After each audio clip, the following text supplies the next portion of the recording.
Yan pala guys, pinapatag niya ang yung daanan dyan.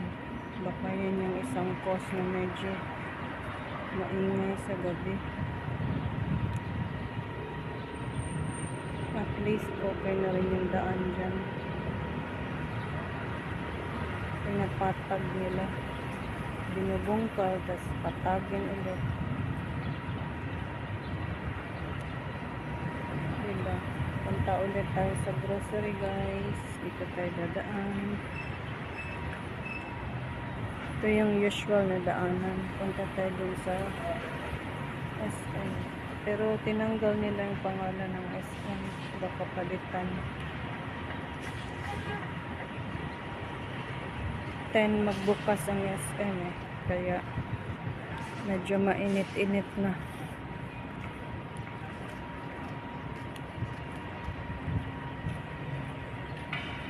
Ayan. Traffic yan dyan guys pag hapon. Ngayon hindi pa.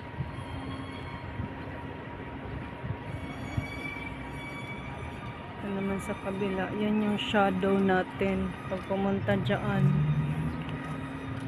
wala tayong problema sa init. Diba? Salamat. Punta tayo sa main gate. Walking distance lang talaga ang SM guys. Thanks. Okay na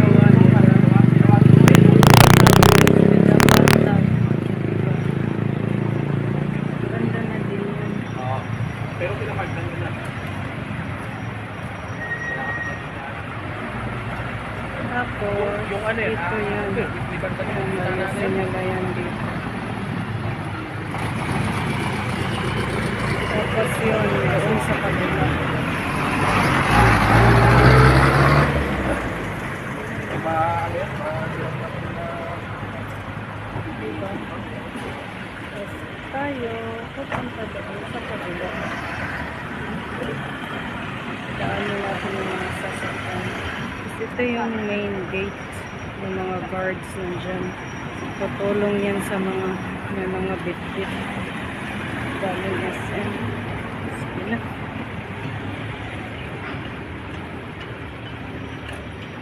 Lakad-lakad tayo. Papunta sa loob. Diba? Dati madaming tinda dito eh. May palaruan pa, ngayon wala na. Depende sa season yata.